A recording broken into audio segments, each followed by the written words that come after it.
Good evening, ladies and gentlemen, and welcome to the Milan Weekly Podcast channel.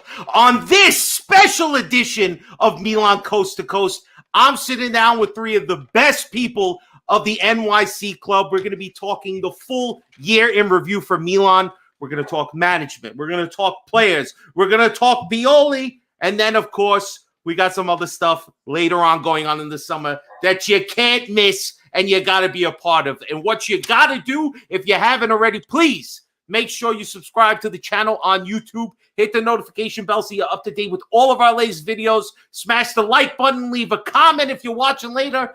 Help us, support us on Patreon, and help the channel. Follow us on all our socials. Fellas, andiamo, let's go. It's time for Coast to Coast.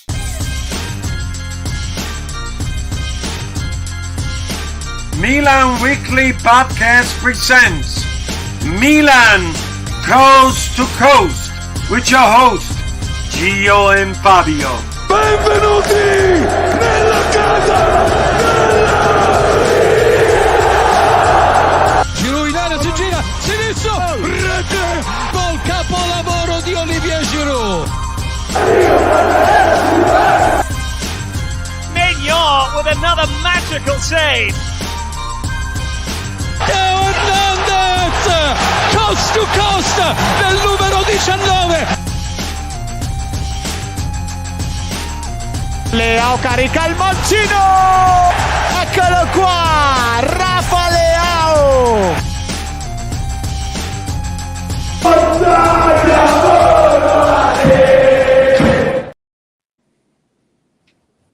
Let's bring us in. What up, ladies and gentlemen? Welcome to the Milan Weekly Podcast channel.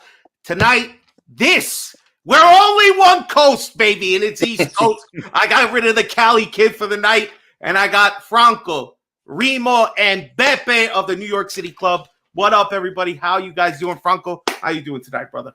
Good. We'll call it instead of coast to coast, we'll call it shore to shore. That's true. Jersey Shore, North Shore, and South Shore. Nice, very nice. That's true, man. We're hitting 4 different areas of the tri-state area. Beppe, how you feeling tonight, bro? I'm good. I'm getting ready to unleash as well. Okay. And never last, Remo, how are you doing, brother? What's up, Fabio? Great to be here. And coast to coast, for me, there's only one coast to coast, George Weah, 1996. Coast to coast, baby. Nice. Listen, man, I appreciate all you guys making time. Obviously, the season's over, so the next meetup probably will be in a few weeks' time. So I just wanted to sit down with you three because obviously when I get a chance to hang out with you guys at the bar, it's just constant Milan talk. And now we got to really – I hold you three in very high esteem in regards to Milan. And I just had to see how you guys feel coming to the end of 2023, 2024. So, Franco, we'll start with you, man. Overall thoughts on the campaign now looking back. Finishing second, 11th in goals allowed. It's so much, man. Right, so much. That's the thing. It's going to be an 8-hour episode. I don't understand. I have work in 10 hours. So, listen. If you told me we'd finish in second place, I'd say, okay, but what else do we do this season? True. You know, honestly, like, this isn't one of those situations where, like, oh, if you told me in August we'd finish second, I'd be happy. You know, I would have probably asked you in August, what else do we get out of the season besides the second place finish? And I think that's where much of the disappointment is, obviously. Yeah. You know, do you expect Milan to win the Champions League? No. Do you expect Milan to do a little better in that group stage? Definitely. But you can also accept the fact that, you know, certain things just simply didn't go our way in that Champions League group stage. And you're like, okay, you know, that last minute penalty that Mbappe got and just, you know, things, right. You know, not finding the net in a couple of those games, you know, the very first game, Newcastle, and then, you know, the Borussia Dortmund game. Yeah. But, you know, moving on to Europa League, you would have hoped for a better showing, and then losing to a direct rival in Roma is gut wrenching. And then, Beppe and I will probably, we could probably spend 2 hours just on Coppa Italia and the lack of priority that is given to that competition. I'm sure Remo would probably agree too. Yeah. So, just going so long without another Coppa Italia and just not giving importance to that, and even watching the final of that tournament and just saying like, we could have easily have competed in this tournament is pretty depressing. So yes, you finished second. Good for you. Like you're still in Champions League, like, okay, if you compare it to, finishing 10th, like other teams, Are you referring to the worst championship defense in history? I am. So, grass is always greener somewhere else. So. Okay. Let's not mention Napoli, because that'll take us in a different direction. But the thing is if you're going to hang your hat on like, oh, we did better than Napoli, then you're not looking in the right direction. Exactly. The truth of the matter is that the team above you dominated the competition. They dominated you in the previous 5 games, which is a real issue. If people want to downplay the Derby's lost, I'm going to disagree with them highly. And that's it. I mean, all of the deficiencies overshadow a second place finish. I agree. All right, Remo, same question, bro. What are your thoughts looking back on 2023, 2024? I mean, like Franco said, second place, but maybe, I don't know, the most unsatisfying second place I can recall in recent memory or in the last 20 years. I mean, we finished second before, but we were in the fight, right? Yeah. We were fighting for the Scudetto, like, we're up there. Okay, sometimes you can't always win it, but this was like blowout land, right? I mean, we were second, but like not even close. Like you said, for the goals against, the defense was a problem all year. So it's hard to hang your hat on the second place. Franco mentioned all the other stuff already, so I'm not going to, he's absolutely right about Coppa Italia, Champions. Yeah. The only thing I'm going to say is, come at the end of the season, right? It was clear that Inter was going to win the Scudetto. We all knew it. These guys had one freaking job, and that was do not let Inter celebrate the Scudetto at 100%. home. And all they had to do, I'm not saying it's easy, you draw. You got to get a draw. So do whatever the hell you need to do to get that draw. And then we don't have to, for the next 15, 20 years, listen to these assholes.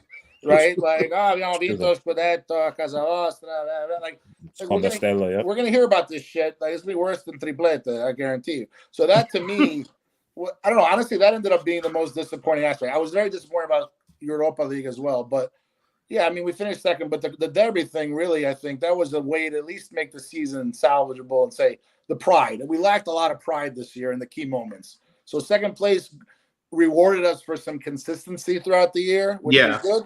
But we lacked the pride in Coppa Italia. We lacked the pride in Europa League against Roma, where they outplayed us 10-11. We lacked the pride, in the Derby. Like those key moments, that the team as a whole fell short. And I think the next coach, whoever it is going to have a job, both physically, mentally, to get this team on a different level if we want to compete. Because I think we have some decent players, but mentally. We fell short in the key moments this year. That's my judgment. But second place is whatever. We're in Champions, great. That's where we need to be. But just the way it came about, second doesn't feel like a second place. No, because we're second place to Inter, and that is always going to be a tough pill to swallow. By a mile, Fabio. By a mile. By a mile. It's not even. We're not even close. You know what? One thing I said to somebody: the fact that the season was over at the end of April.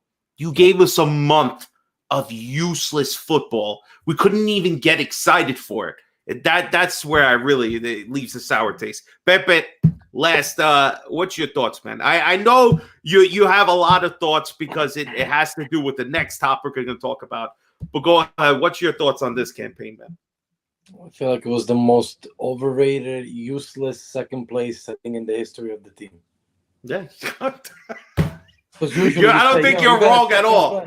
You say you got a second place, it's a big deal. Yeah, but you would have never thought second place might as well be fifth place.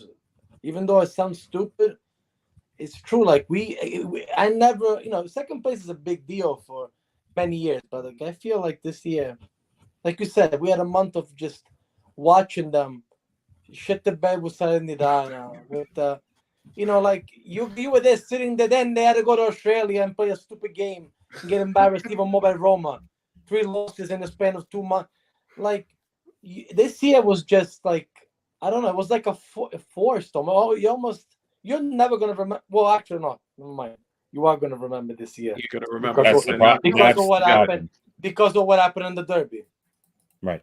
That's the And problem. look, just real quick, just to add, Coppa Italia. Juve won Coppa Italia. They had a terrible year. Even Juventini agreed that they had a terrible year. They fired their coach right after. with a freaking trophy. Are you They kidding me? literally fired the coach before he even got to like touch the trophy that they had just won.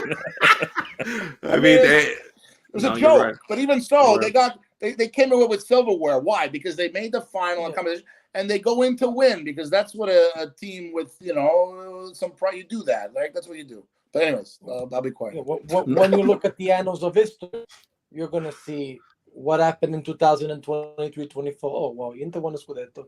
Juve won Coppa Italia. Atalanta won. What did Milan do? Second place. And we're going to always be reminded that they clinched on us. And that is a terrible thing to remember. Not even clinched. It's the star. Yeah. Like if they just clinched, that would eventually get forgotten. But it's the star is a problem. Yeah. That's that'd be like dunking on us. That's the only way I can really put it. It's like a big embarrassment. It's one thing to get the second star before your team, before your rival. Another thing is to, like they say, in faccia, like literally in your fucking face. Yeah.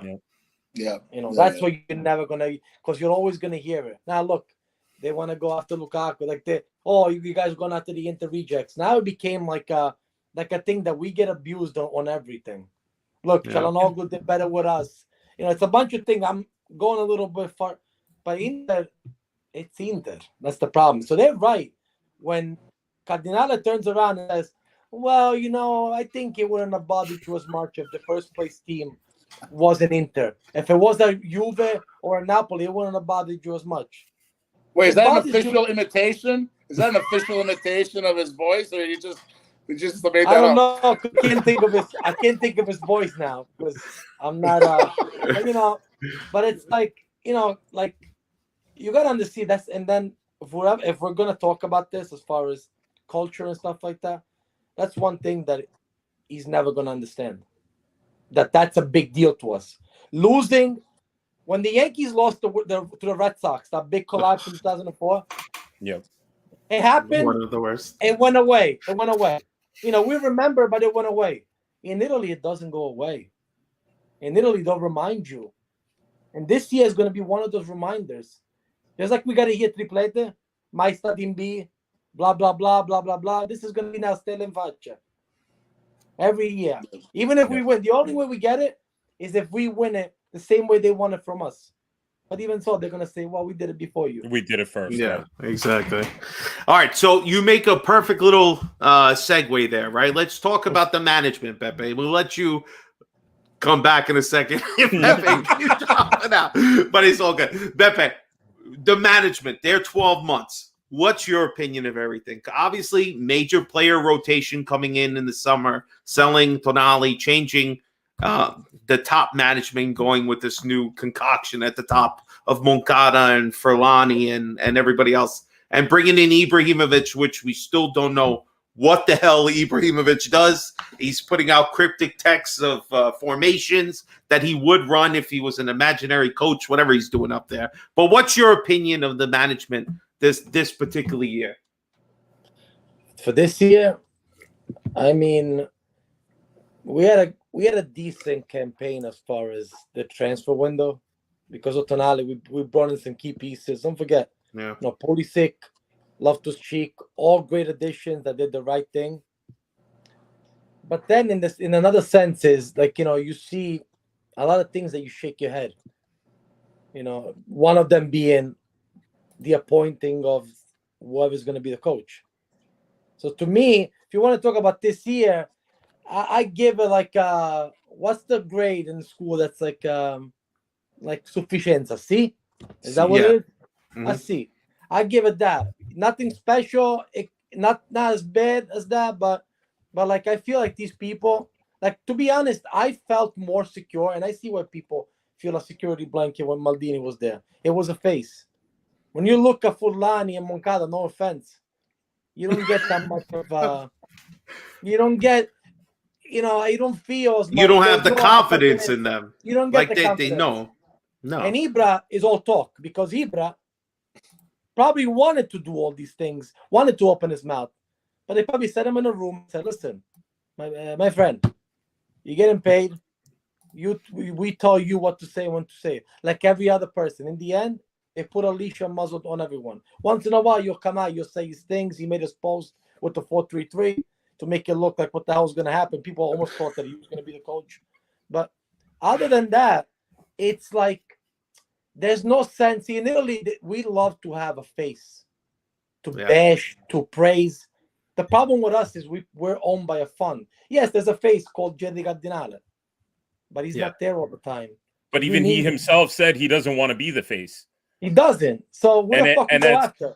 And like that's fine. You want to do that, but then appoint somebody who's going to be a face. You have to listen to the fans and understand the culture. Like he needs, if he says he wants to be, off microphone and off camera, he doesn't want to be in the player's face. He said he doesn't want to show up at Milanello and stare everybody fucking down and whatever. Like that's fine.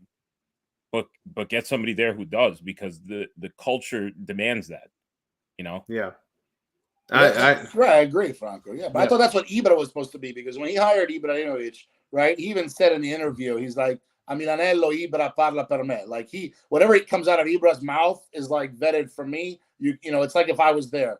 But then where's the communication external? I think that's we don't have that, right? Like the transparency. I guess we're all saying that because we don't have the voice. I thought Furlani was going to be a little bit of that guy early on in the season. It seemed like it, but I guess they're for them, saying less is more. But like Beppe said, in this environment in Italy, like that doesn't always work well. Like I think that's the problem with how they're running it.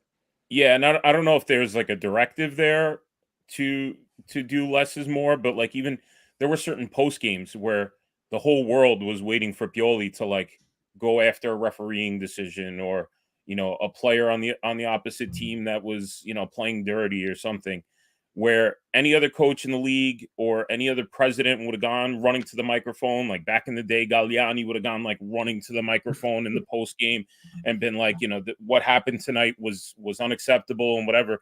Like Pioli himself would always take the high road as well. Like, so it makes you wonder if that's like a directive from up top and everybody followed it, and that's why they shied away from certain coaches, so to speak, is because like they want their yes men and stuff like that. It makes you wonder if there's an establishment of a certain culture there that really doesn't jive with what fans are expecting.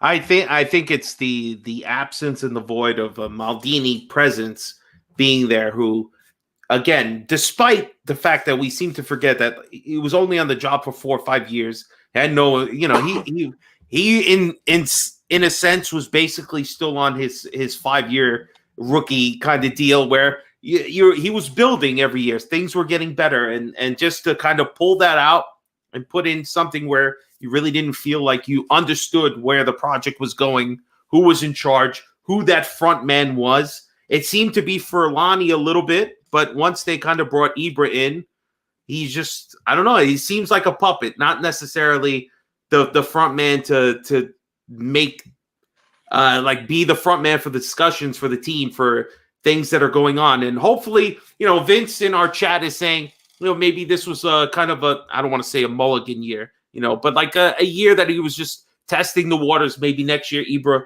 will be a little more front and center in regards. But yeah, there was a lot of presence from Maldini being at the trainings, being on the microphone whenever, he needed to talk and say things. And it's, definitely lacking. So, and any other thoughts on management? Go ahead. Yeah. So like just going back to both Maldini and Ibra, like for the Ibra thing, like you said, like maybe this was a mulligan year and maybe he will, the problem there is maybe, and like nobody is giving us any indication of what it might turn into.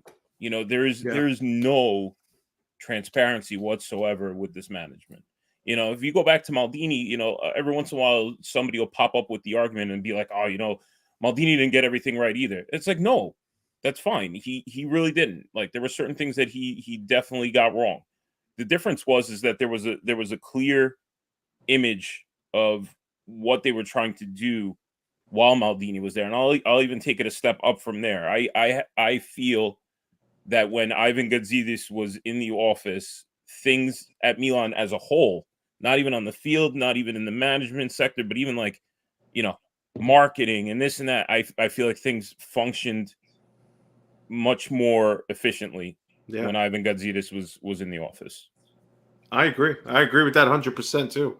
And I mean, I don't want to harp too much on the Maldini side, but I just feel like there's something about Maldini. He has that thing that you can't put into words that makes everybody else believe like this guy knows what he's doing. Class, I guess would you put it as class? Maybe the fact of just being a winner, being able to look like in 3-4 years turn this Milan around from the joke and embarrassment it was. Like, you saw how other people spoke about him, who people know him and think, and to just remove him so much really left this entire year completely like unstable from the get-go. Yeah, obviously somebody didn't like the CBS comment probably. No, I'm saying like right, or just the massiveness of the figure. They probably had to deal with it every single day. It doesn't matter how much freaking money you have. It doesn't matter how much you own of this team. Exactly. That person is always going to be bigger than you. Yeah. And honestly, as Gio would like to say, he probably had a bigger cock than him, and that's just how it is. And we're gonna move on from there. So let's go. On that note, let's go to we gotta get all right. And Beppe, my favorite topic. No, Remo, you're gonna start because you know how I poke at you. So you're a Pioli apologist, but you're a realist. So where he came in, and I was unlucky to see Gianpaolo, but in 2019 we brought Pioli in where we were suffering with this coach, but at least Maldini knew I made the wrong choice. Let me turn correct here. Fighting off the fact that they were already giving away his job from the moment he walked in, to turning the club around, to getting to Champions League, the miracle Scudetto, Champions League semifinal, second place. What's your thoughts on Pioli's time? So here's my thoughts, and you know my feelings about him. But here's what I'm going to say. Here's what I'm going to say about that, because now that he's officially gone, we can talk about him in past tense and like have a different maybe approach. So here's what I'm going to say.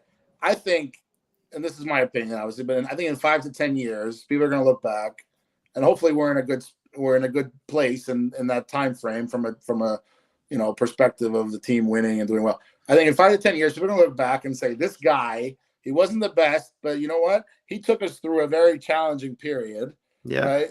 Of, finishing 6th and 7th and 8th consistently to now finishing, 6th, then finishing, 4th when we made champion, then finishing 2nd, then finishing 1st, and then, making the semis of Champions League, blah, blah, blah. The trophy haul, admittedly, was not significant. I mean, the Scudetto was great. Yeah. A great achievement because probably unexpected. Beppe and I talk about this all the time. What was more unexpected, the 2022 or 99? So it's like, I think, in the end, he's going to be looked at, I think in the future, and he will be looked at with some more praise, and he was actually a good guy. I thought he was a good guy. He maybe didn't have the fire at some times that he needed to have, maybe late, especially in this past year. I think he really paid for those. He was on fire for like a whole year. I don't know. Right. He was on fire, and then he got fired, right? And that's the thing. And then, obviously he paid for the Derby losses. He paid for the lack of sort of tactical acumen in terms of in your certain key games he kind of missed. But I was thinking about this earlier today too, in prep for the show. If you think about, there was a couple months, like after we won the Scudetto, and then sort of that high that we were on, and then you guys remember that September we won the Derby 3-2. Yeah, like we were still flying, man. Like there was a feeling like okay, we beat Inter last year, Giroud, Doppietta, we won the Scudetto. Now we beat them again, come from like we're in control. And then things just kind of started to slide a little bit. We had the rough patch last year, and then he never really recuperated from that. He never really recuperated from that. So overall, I think, like I said, I think his legacy in a few years will. I think the guy got bashed a lot. And if you look on paper, it really his tenure wasn't too bad, but he did miss some critical. Right, listen, he gave you 8 good minutes one game, and he bragged about it. I mean, come on. I see smoke coming from your left over there. Well, no, and I agree with Fabio. Last thing, I do agree with that. Right, I agree with that because I think when he first came on board, he was more candid he was more like abbiamo giocato male, like we played right. Towards the end, he started playing the game a little bit too much, especially because he was sort of being very defensive. And I'm like, I like the guy who first came on, who was like, we're not doing well, and we got to be better. He felt the heat at the end. I think he was finally starting to crack, but it took him a long time to crack. Yes. Like he never went on that, Malazzani or Gattuso type of like just complete breakdown where he got he got shit on a lot, and he really took the high road as much as he could. And I think there's something to be said about that, and just the correttezza of the person that is Pioli. There's a difference between his coaching limitations, which were clear after a while, and the correttezza of the person. And I think that's why I was a little disappointed with the treatment of him over the last couple months, where it's just like, did this guy really deserve that much of a, mudslinging? Because he really got dragged through the mud. You can say to a coach, okay, we're done with you. It happened with Zaccheroni. You were talking about 99 Scudetto. By 2001, the guy was a disaster. So you could say it about, Capello and Sacchi to a certain extent. The difference, obviously those people won, and so they didn't get the mudslinging. But I think Zaccheroni is like the best example. Allegri got dragged through the mud a little bit at the end, but he kind of brought that upon himself. He was a different personality. He didn't have the same attitude. But there's so many parallels between the 99 Scudetto in 2022 and the two coaches themselves. And I think that the biggest difference was the treatment of that coach when when things turn back into a pumpkin. Let's put it that way. That's what I'm saying. On 99 right now, you look back 25 years later. I ragazzi del 99, Zaccheroni. Like it's seen in a good light. That's what I'm saying. I think in 5 to 10 years time, that'll change. Obviously, we're not there yet, but that's why I think in retrospect, eventually, don't worry. In 5 months, you're gonna be missing Pioli. There you go.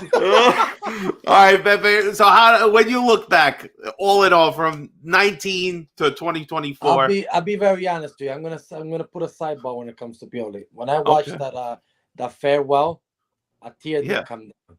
Me too. I felt bad. As much as I bashed him, I felt bad because his misfortune was that they kept him along 1 year too late. That's correct. He was the scapegoat. He should have been fired this year. Even 6 months. If they would have gotten rid of him before, like without having this season, maybe he has a better legacy. But it was forced. It was, and then he just got to a point that. But now I guarantee you look at the comments on all the posts about this next schmuck that we're gonna get. People would rather have Pioli, and I'm the first one to admit it. Maybe this guy's going to be in a Scudetto race until January. Maybe he wins it this year.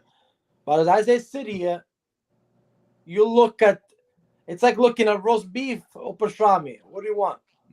Prosciutto cotto, prosciutto crudo. Yeah, it's based on preference. But you're not talking about filet mignon or, it's not a big difference. London so, broil. You want it on the broil. Yeah. You want to stay. You want to stay with something that you at least What I know about the other schmuck is that he lost the game.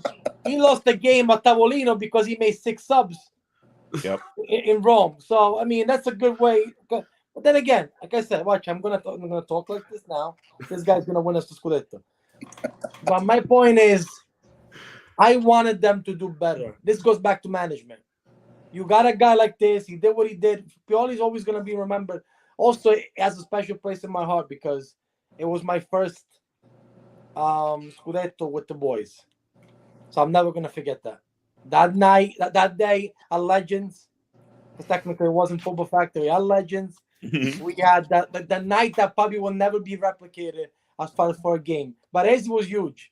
But that day was very emotional. The trophy is different. We're never gonna forget that because that's just la prima volta non si scorda mai. The first time you'll never forget. So Absolutely. even though it wasn't the first time, it was the first time for us. So, but as far as Pioli himself, like again, it goes back to management. You had a chance. You finally got rid of him. You have literally a menu full of all these people to get, and that's what you do. So you know what? Then don't even bother. You're gonna pay this guy a year to sit home. Keep him there. You're waiting for Klopp. These people are not waiting for that. The management is gonna go and be as conservative. They probably if they could, they'll shop at the Dollar Tree. Yep.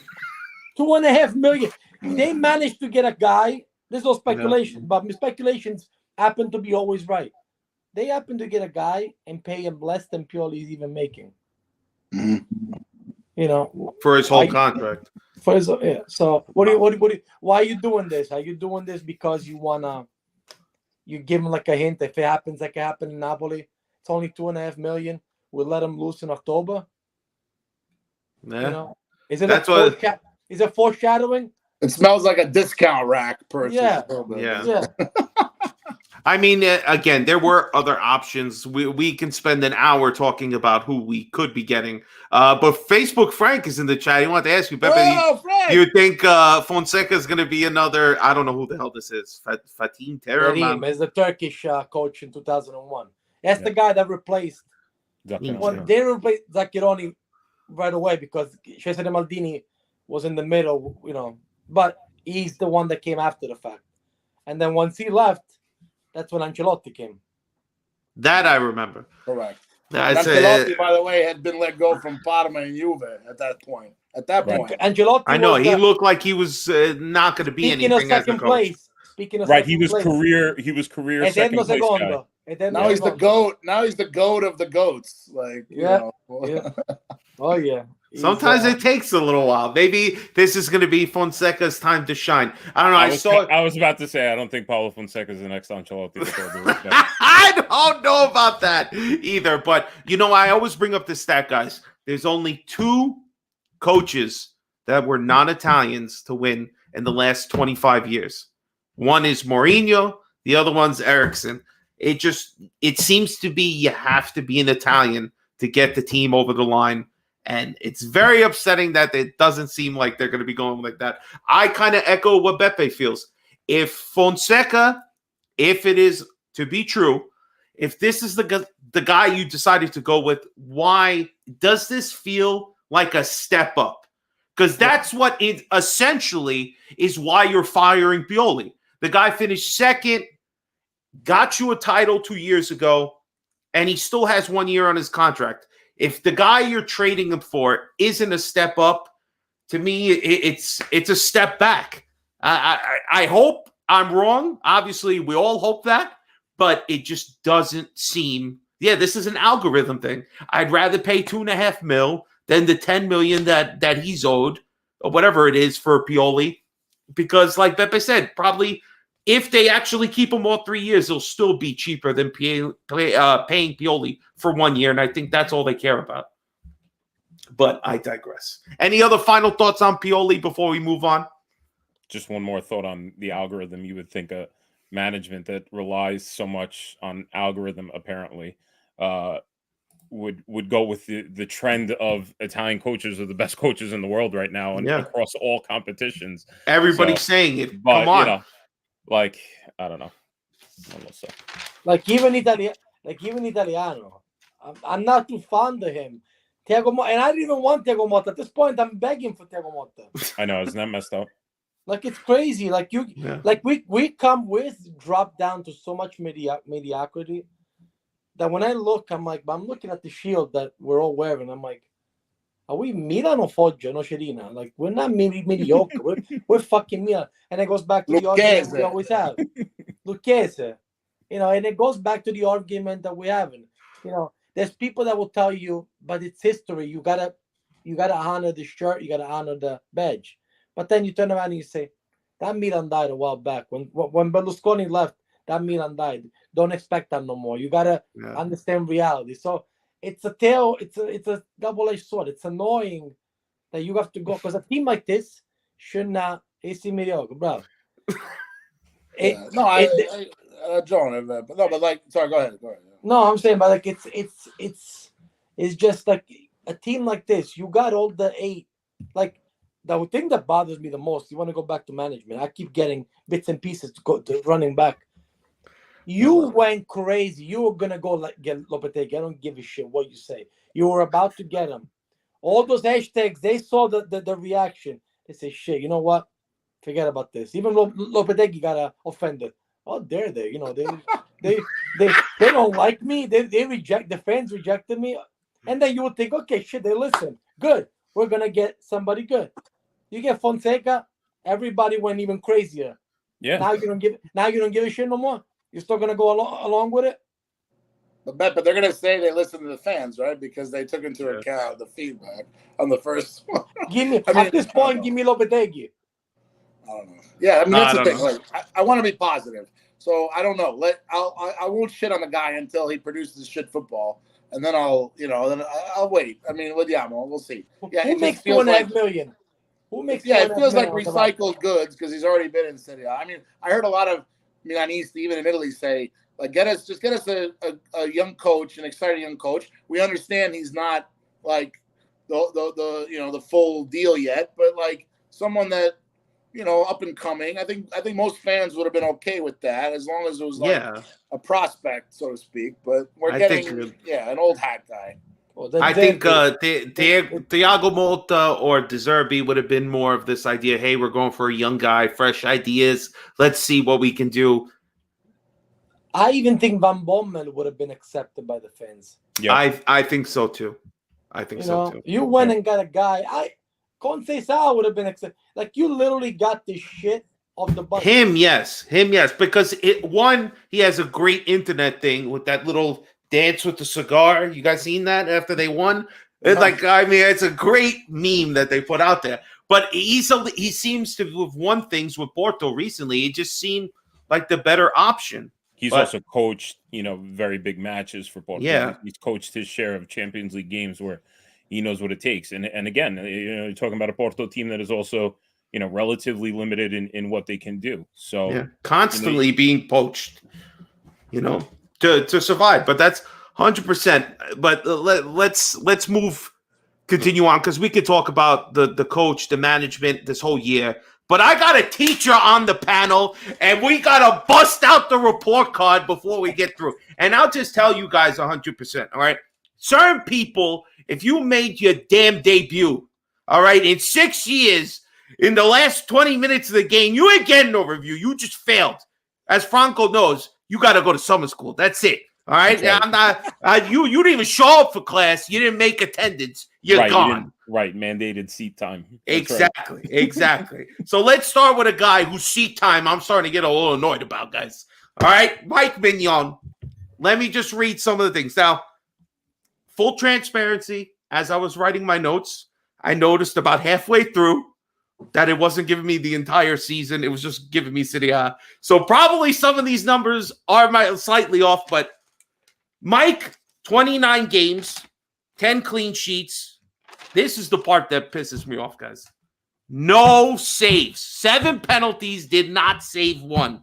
Wow. My grade is a C. Franco, let's start with you. What's Mike's grade? Yeah, I'm going to give him a C also. There were certain games where like all he needed to do was make that one extra save and he didn't. I mean, you can't give him a D or anything lower because of the guys in front of him, didn't really give him much help either. But at the same time, you can't give him a B, No, Just because because B you like- would just be. be- Yeah, exactly. Right, just because you like the guy. Like, you can't be like, well, he did his part. He didn't. All right, before we get to Remo, I gotta I give might it as a well better. use every- Pepe's got the shirt. Go ahead. I might as well. Every time you have a guy, so I'm just awesome. gonna put on a shirt. That is so awesome. All right, so what's your score of Mignon, Pepe? C minus. All right. Well, C minus is a D. I told you we don't do minuses or pluses. So D. here. So D. D. Okay. Why D? He went down. He went down a lot this year. Very, very. You for what he was, you almost said, "Wow, we got the best goalkeeper in Italy." It's like it's like money in the bank. Not this year. Not with all those goals that you. Yes, it's some of it's on the defense, but he wasn't the same, and we all know what Mike was. Yeah. We can't deny. And the shit that he gets hurt every year. Yes. It's annoying too. So. All right. So Pepe's skewing a little harder. Where do you fall, Remo? No, I'll stick with C. I agree with that. He was inconsistent this year. Went downhill compared to the prior year. Injury is always a factor. Always. I think if you think about the fact that probably Giroud was a better goalie than him and he only played 10 minutes, I don't know. Maybe that's true. Getting the red card, throwing that Right. knee out of nowhere during that game. That was. I mean, he went nuts in that game, right? And then Giroud saved his butt, but Giroud actually came out on a ball. I think he played better than Magnan in that game, to be honest. So yeah, it's just inconsistent, and also talking to two other things. He talked about contract renewal when he wasn't playing well, which I think is a bitch move. And also, I agree. At the end of the year, I felt like he was arresting himself for the Euros. Yes. The last 2-3 games, dude should have been playing. Don't tell me you're that banged up that you can't play. I don't know. It seemed like to me he wanted to be fresh for the Euros and he was sitting. That was my opinion, but I don't know if it's true. You know what? You might be skewing me to a D for that last topic. You're sitting resting for the France. I don't give a fuck. I've said this many times. I don't give a fuck about your national team. I don't care. I hope they don't even call you. How about that? Stay home. Southgate, keep disrespecting Tomori. Leave him home. Proof for that, but yeah, I have no proof of that statement. But that's the way it seemed to me. No, I know. I don't have proof, but I feel like it's true. I like that. I'm gonna go with C2. I think it's fair. Most of the chat saying C. Let's go to our backup now. Marco. Now, yes, he's not a Tatarushanu, but I thought all in all, from what you expected, the guy, he played 7 games in Serie A. He had 2 clean sheets. He had 1 penalty. He did not save. I'm going to give him a C because he didn't do anything spectacular, but this is what you should be expecting from a new backup goalkeeper. So, Remo, we'll start with you on this one. What do you got for Sporiello? For sports Cielo, I'll throw him a B. I'll throw him a bone because you know what? Right. When he did show up, you gotta think about this too. A goalie who doesn't play consistently, he's always rusty, right? So, but he showed up when he was called upon. Even like that Juventus game. Yeah. So I'll get. Look, he's got the jersey there too. I know. I'll give him a B just because when he was called upon, he performed. So yeah. No, that's a good point. That's cool. Franco, what do you think about Sporiello? Am I giving this grade as if I wrote it before the friendly in Australia or after? No, I mean, I don't know. That's up to you if you want to add that. Right. Well, we'll erase the game in Perth from our memory, especially that first goal they looked, because that was one of the most horrendous things I've ever seen. What did seen. you call it, Franco? You called it scandalous. Oh no, that was this. Yeah. No, that was me. Yeah. I said that the goal he gave up in Australia was scandalous. That being said, he was already in vacation mode. He was just chilling in Australia, a little jet lagged. So we won't hold it against him. I'm gonna agree with Remo. I'm gonna give him a B. I'm gonna give him a B because he got called upon to play in a couple of meaningful games. But then at the end of the season, he also got called upon to play in some of the most meaningless games. Yeah. And actually played his ass off. Like, actually made some pretty big saves in those last couple of games at the end, where anybody would have had the excuse not to be motivated. And one of the hardest jobs in sports, whether it's soccer or hockey, or like, let's just say American football with the backup quarterback, is to be the backup. Yeah. You know, and so to be that motivated in such a meaningless game as the backup keeper, I'm going to give him a B. All right. Beppe, how you feel? First of all, I love it. That's 3 Bs, baby. 3 Bs, you agree the same thing. You know Yeah, why? everybody You know in the why? chat is Because saying now- maybe I'm being too harsh. For once, you actually had a guy that didn't make you shit your pants when you saw him on goal, like Tata Rosano. Yes. You know, Tata He was Rosano, legally blind. Tata Rosano, which is the only guy that I ever know to actually fix his eyes and get worse. The moment he got LASIK, He really the guy did. went like, "What the hell happened to you?" I'm like, That's true. I actually feel somewhat of a little more safer with a back because Mike likes to go down every season, All the time. I know. So the backup is vital for Milan. That's true. Would we want? Well, I know he's under contract. Say Mike leaves. Would you feel comfortable with him and another person being number one?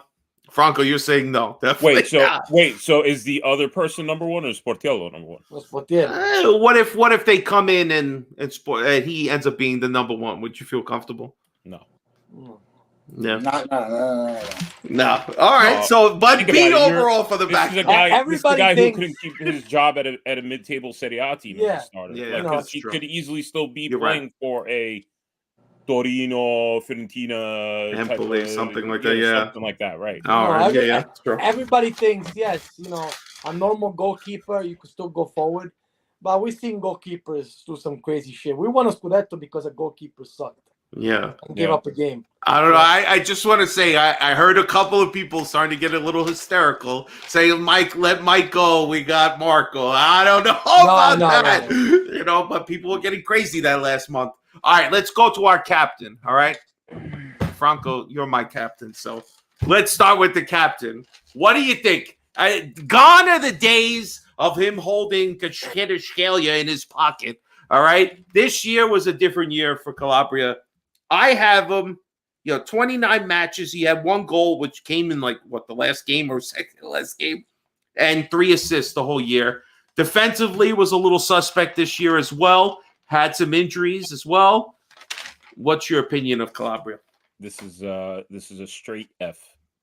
Oh, This is a straight F. I tried to be patient with this guy. There were years in the past where people in the group chat would be like, questo è un giocatore della Serie B. He doesn't even belong in Serie A. And he was still finding his way. He wasn't fully experienced yet. You're experienced now.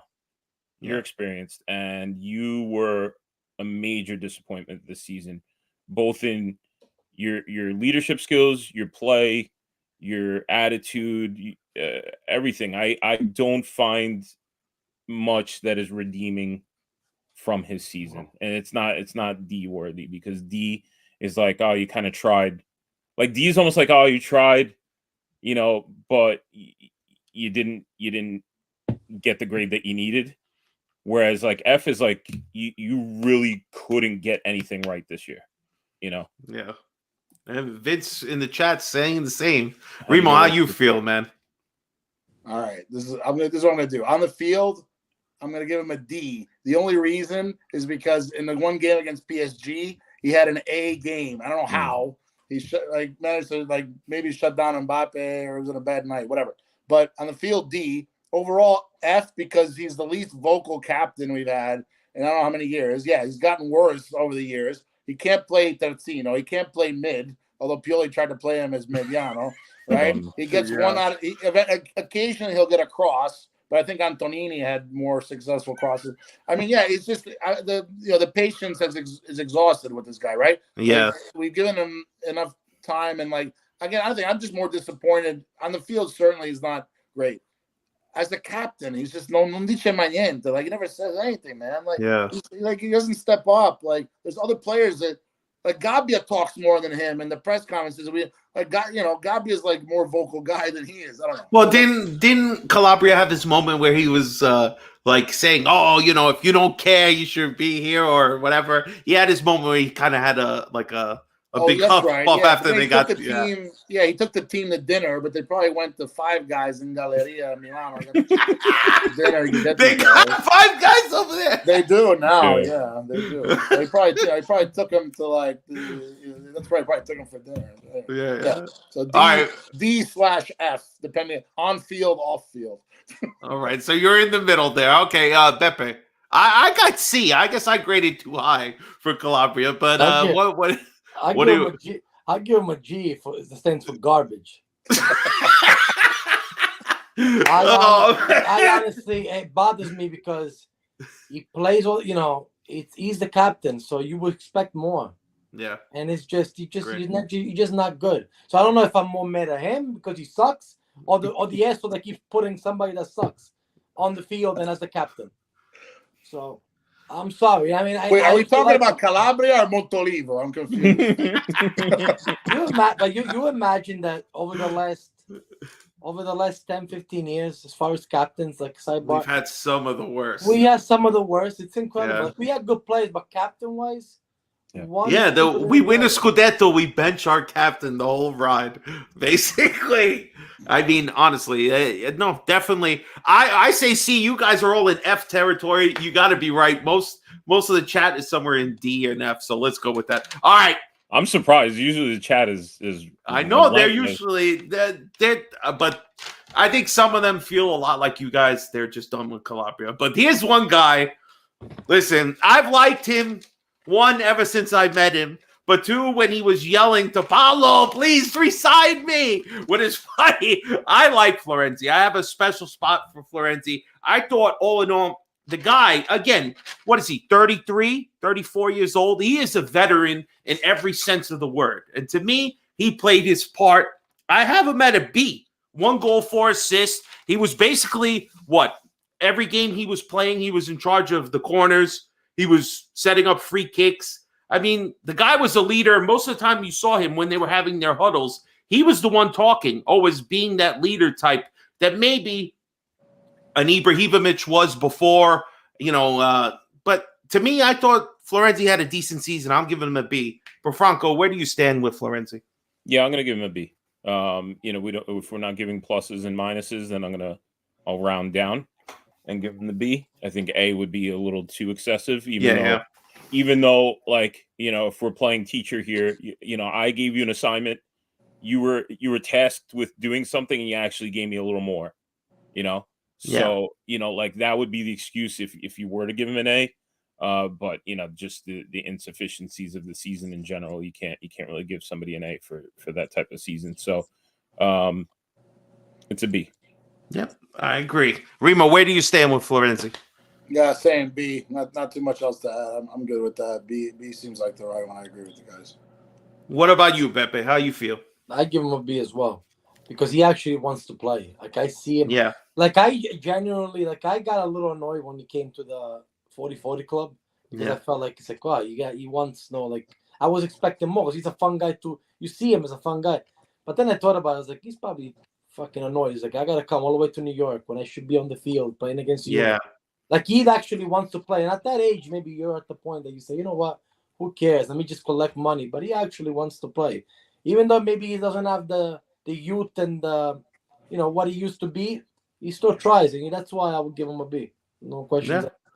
I agree. I think everybody's all on the same page.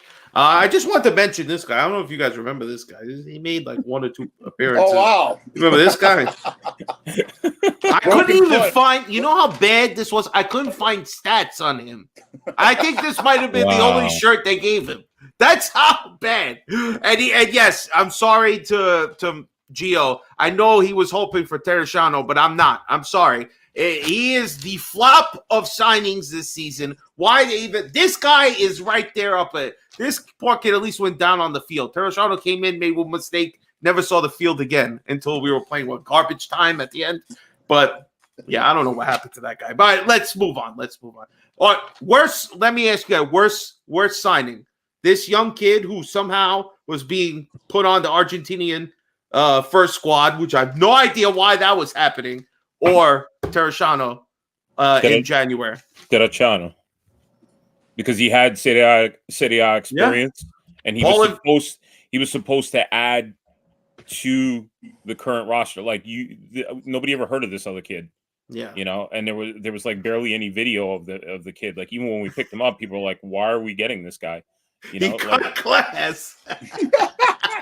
No, but like he played one game out of desperation because our center backs were all going down, and then I don't know what happened. His leg like exploded or whatever, and he was gone already. And literally, I don't even. Do we still own this kid? I have no idea. I could find no stats on him whatsoever. But let's go on. Let's just move on for this one. We said goodbye, so it's a farewell for the warrior, the Viking, Simon Kjær. 20 matches, dealt with some injuries. I have him as a straight F. This is I love you. I loved everything he stood for, but that last 10 minutes when he came on and giving up the tying goal to Salernitana is just wraps up the season. How he's completely lost his step. I don't know. Honestly, if I was him, I wouldn't be looking to go play elsewhere. Maybe come to America, get a couple of more dollars. But other than that, it's a wrap. He's definitely lost too much speed in his legs. I think poor Kjær. But I have him as an F. Franco, what do you have? Are you as harsh as me? No, because it'll go back to like what I said before, where it was like you give the kid the D because it's like you didn't really get it, but you tried. You kind of tried, right? I needed some Francos in high school, man. Within your personal ability, like you gave it your all. The problem is your all is simply not good enough for Milan at this stage of your career. Like you said, I see him playing in few places and being effective. I have a feeling he goes home and maybe plays like in the Danish league or something. So, what about you, Remo? What do you say about the Great Dane? I'll give him a C for the reasons that Franco said. I mean, it's just because he can't do it anymore, right? It's not that he's not trying, but you could just tell, right? When he gets on the field, he's lost his step. And like even in those games where sometimes if you have if you're paired with a faster CB, right, you can kind of get by. Like he was still struggling. Yeah, right? I love the guy. He was. Love the guy. I mean, to be fair, on the field, he couldn't keep up anymore, right? I mean, I think it was his time. It was his time. I think there were moments, and as crazy as this is to say, because you look at these games and you say, well, they're friendlies, they're during the summer, they're just picking up their conditioning at this point. But I saw back in the summer that if we ever had any real competition against Kjær, he was going to get eaten alive. And it's just sad that it's exactly what happened. But Pepe, what's your opinion of Kjær's season, man? I feel bad that he's gone, but he should have been gone 2 years ago. Yeah, somebody said that too. He should have left after 2022. So for me, I give him a D only because I don't want to be as harsh with an F, because I just think it wasn't that he was we expected more of him. So it's just like a D. It's just like, very mediocre. Yeah. The failure is if you're expecting something from him. I don't think D for Denmark. D for Denmark. D for Denmark. I like that one. All right, so I'm being too harsh. I'm giving him F here. All right, Remo, you up first here. All right, okay. we're gonna pull out what I believe is our best defender. So let's go. How do you feel about Tomori's season? I'll give him. I mean, that's tough actually, because I'd say B or B plus. I wouldn't say A, but he had a pretty decent season, pretty consistent with a couple moments of some lapses. I mean, overall the defense, we got too many goals, right? Like what was it, 49 goals in Serie A? Way too many. I mean, I just love him. I love him for his work rate. He's dedicated to the team. He did have that one save against PSG. I don't know if you guys remember, on the line. Yeah, that was a great effort. He had 4 goals this season too. Pretty good output for a center back. So I'll give him a B plus maybe, but not in A territory, but good enough. But yeah, I mean, I think he's definitely one of our starting center backs going forward. He has to absolutely. Beppe, how you feel about Tomori? Tomori actually, for a while, people were saying, "Oh, he's not the same that he was 2 years ago." So for once, somebody when you decline to actually come back up, I gotta give him I gotta give him a B this year. I do. I mean, I don't know how many really have A's on this team, but except for like maybe a couple. But as far as I give him a B because No spoilers. No spoilers. I already have an idea, but Tomori did manage to come back to form that we were accustomed to, because a lot of people were starting to say, "What happened to this guy? He lost himself." You know. Yeah, there was that little bit of time. Yeah. And I think Tomori, just the last 2 seasons, he has these couple of games, and Let's then put it he this way. seems to lose it a little bit. What they were saying about Tomori a year ago, 2 years ago, they're saying about Chow now. So no spoilers, I said. I'm just saying. But you're going B. All right, Remo's B, you're B. Franco, where are you standing? Now the chat is saying C. So they're skewing a little lower. B, and these guys said it all. We're not going to waste any more time to B. Yeah, I agree. I had B too. He's not my highest center back. We'll talk about him in a second. All right, let's go to a guy who severely dropped off this year. Kalulu. All right, so Kalulu only played 9 matches in Serie A with only 4 starts this year. He had no assists, no goals. I couldn't bring it to give him an F, but I'm going with a D here. Franco, what's your thoughts on Kalulu's season? Same thing. Like he doesn't deserve the F because a lot of it was probably contributed by outside factors and injury and just inconsistency of his season. But yeah, it's a D. And Gio would say that he thinks that some of Kalulu's injury goes on Pioli for forcing him to play longer, or he knew that he wasn't 100% and he put him in a spot. But what say you, Beppe, in regards to Kalulu? I'll just be very straightforward. I give him a D. A D, okay. Beppe, Remo, what do you say? I'll say D as well, but he barely played enough to get a Volto. But I'll say D because of what the guy said. The only thing I'll say is I kind of want to see this guy back on the right side as a right back, get Calabria out of there, put this guy back on the right side. That's what I want as the starting right back if we don't get anybody else. Yep, I agree. And I know where he signed, I believe, until, is it 2027? I feel like he has a couple of more years. We need to just figure out what position we're going to rock with him in. Hopefully our new coach figures that out. But for me, I had him as D. I think F would have been a little too harsh. But okay. Let's go to the next guy. Oh, boy. All right. The German vibranium, as Gio likes to call him. Now, Remo, let's start with you, man. There was a tough year for Malik, man. 21 matches, only 1 assist. He had about 19 starts. He looked really atrocious in some games, awful. But what's your opinion? This is what it's got to be D. Almost D. I don't say F because it's a growing pain year for a center back. And maybe we didn't expect it, but this was coming. I mean, the guy wasn't gonna play out of his mind. He's making mistakes that young center backs make, like against Juventus, the red card. No, the red card. Yeah. So hopefully he grows from this going into. I still think he has a lot of qualities, athletic quality.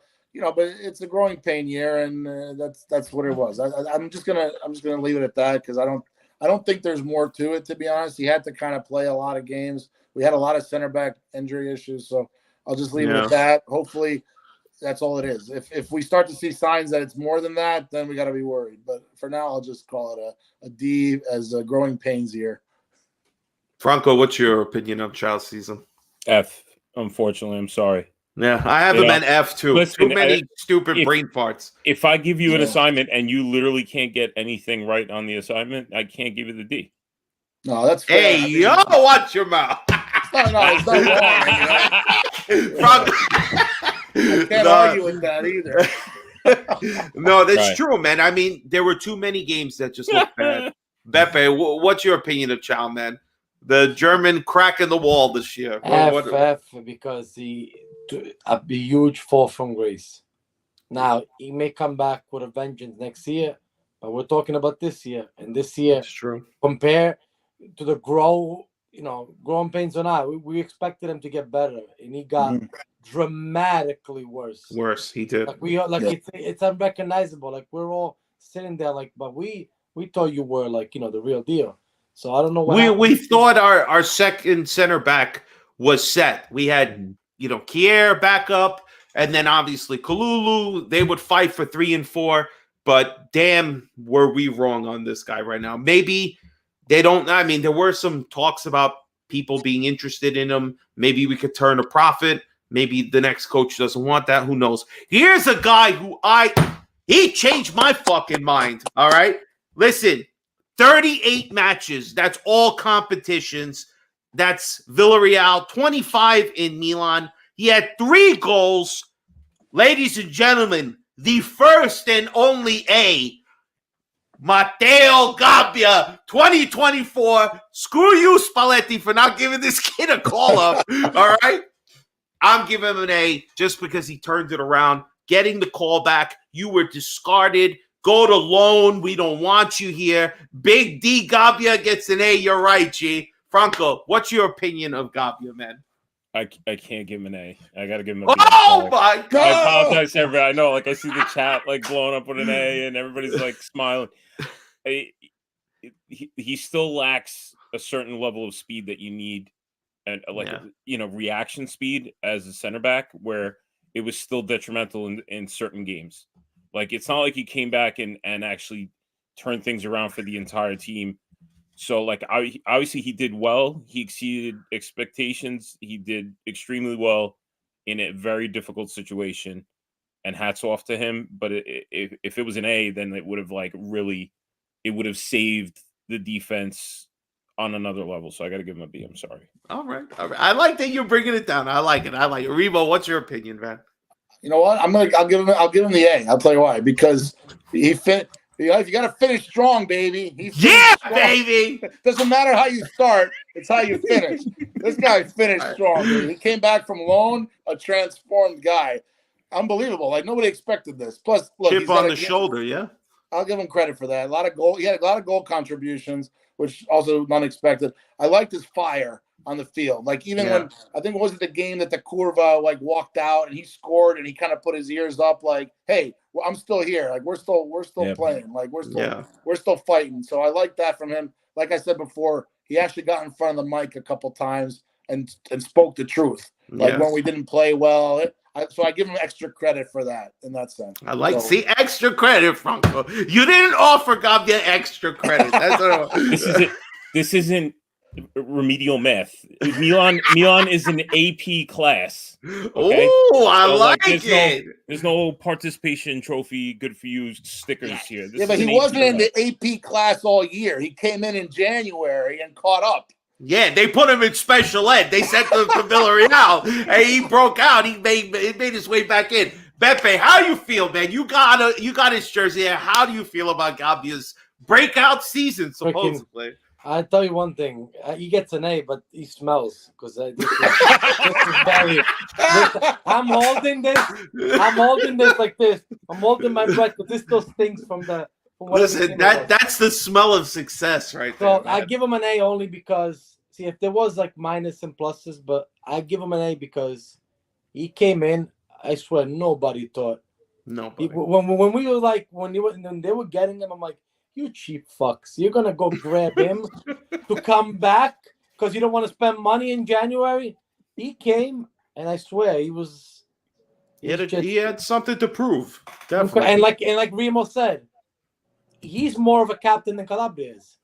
Yeah. He puts his face out there. So for that and that, he gets an A.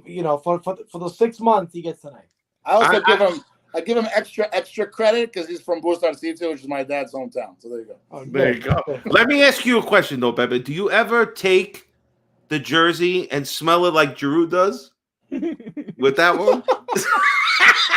No. I'll tell you one thing. I've had to air out a couple of them because they were just bad and they made the room whatever. Wow. Some of them are bad, but there is some of them that you get curious of, like Theo with his perfume or whatever it is that they tell me he likes to wear perfume. They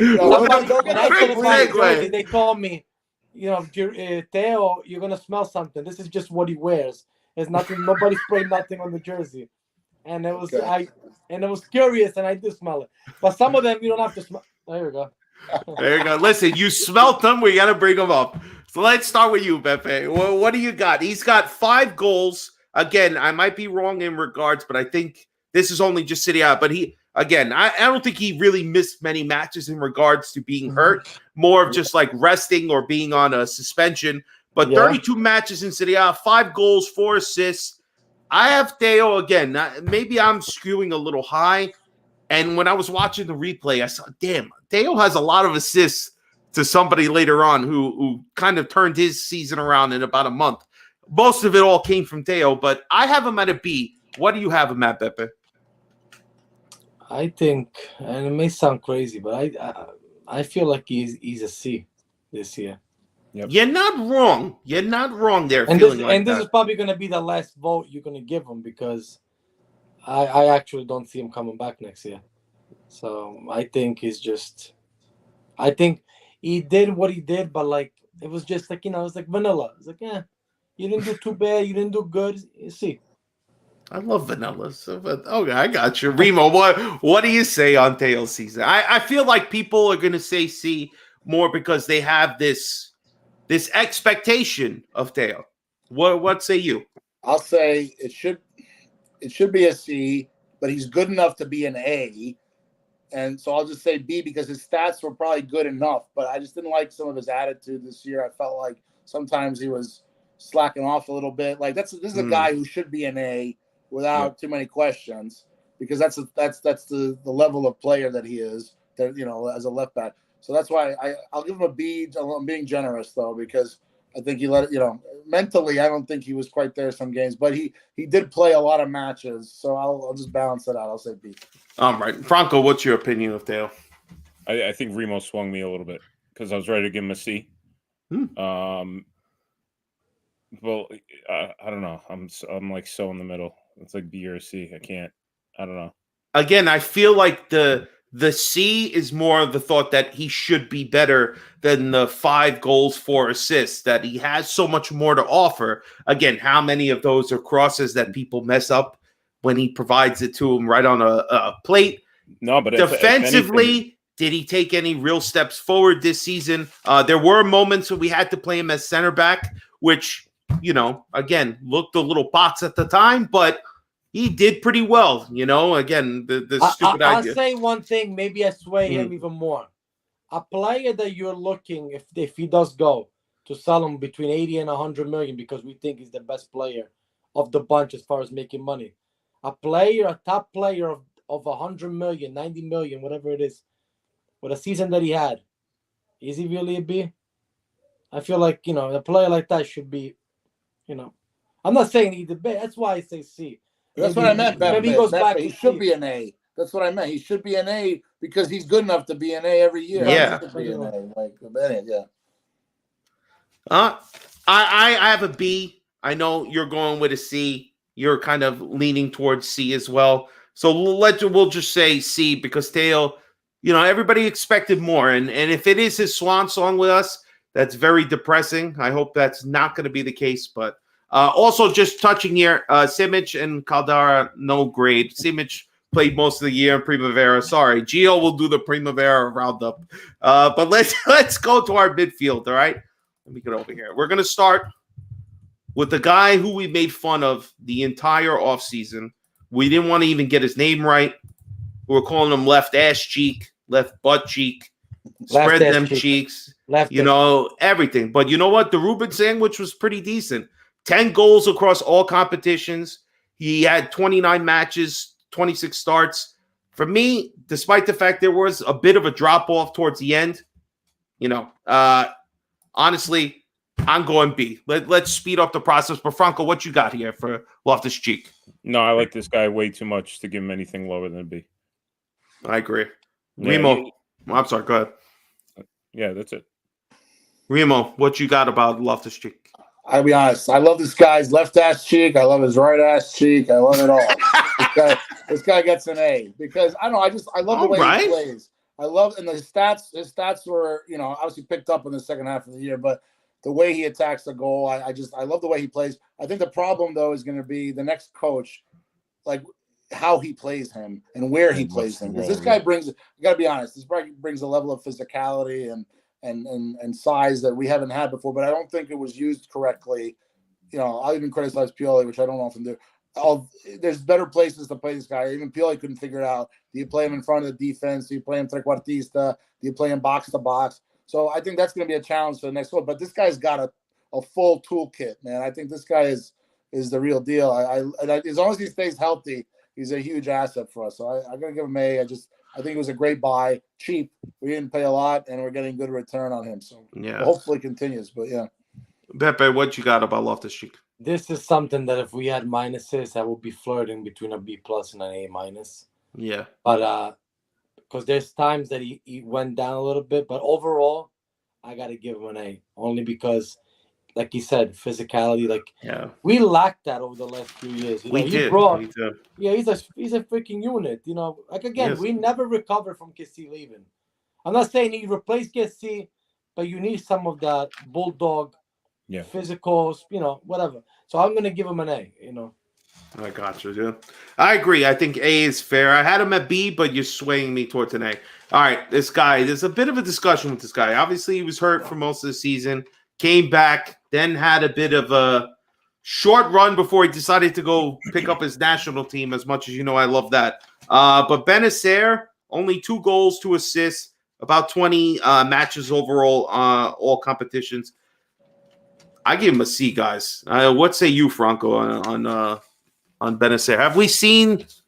Are we past his best days? I don't think so. I'm hoping that the injury hangover was just an injury hangover and not a forever, physically changing injury. Yeah. I almost feel like we didn't see enough of him this year to even give him a sufficient grade. It's so hard. Like I almost want to give him a D, but I'll give him a C just out of respect, for doing his best to turn it around at the end. Remo, what's your grade on Benacer? Yeah, I'd say C, just because it's borderline sense of auto as well, because he just didn't play enough for me this year. But the injury hampered him all year. He was inconsistent. He had that one assist. What was that? I think to Leao, was it towards the end of the year? Great pass. Yeah, just flashes this year, but hopefully the best is not behind him; it's in front of him. Because if not, we're in trouble. But I agree. Yeah, it's a C. I'll say C. C. All right. What about you, Pepe? D. I didn't see anything. All right. I didn't see anything. I understand I didn't see anything because he was hurt, but yeah, I just didn't see anything to even give him like a sufficient grade. I agree. Hopefully next year, if he's still on the roster, will end up being a better year for Benacer. All right. What I believe is our best midfielder this season. I got him at a B. He had 3 goals. I believe pretty much all 3 goals are like wonder goals. If this guy doesn't score a blast or some crazy little pass through the whole defense, he has a hard time even hitting the target. But for me, I still give him a B overall. You know what I like about this guy? Never got hurt the whole season. Was healthy the entire time. Franco, how do you feel about Tejani? You should have never said that, man. I'm gonna give him a C. What? Yeah, I don't like this guy. I really don't. He's a good player. He has skill. He does very good things in flashes. But then he'll find himself. All you got to do is place it, and you're gonna you just made a magical play. You found yourself at the top of the 18. All you got to do is place it, and you're fucking shanking it, and you're skying it, and you're sending it to the curvetta in the corner. I don't understand. This guy, like you just said, he scored 3 worldies, but anytime he found himself in a position to give the team a real chance to go up 1 goal or find the tying goal or whatever it was, I just found myself seeing this guy either sky it or shank it. And defensively, very suspect defensively. Listen, okay, maybe that's not what he should be out there to do, but there's a defensive limitation there, and I I know people are gonna hate that answer, but I don't like. I like it. I like see Franco. This is you don't know what you're gonna get in this class, and I like it. I like it. Say C, and that's how it is. Remo, how do you feel about this, Johnny? Oh man, I was gonna go B, but now Franco's telling me I'm the lower vote.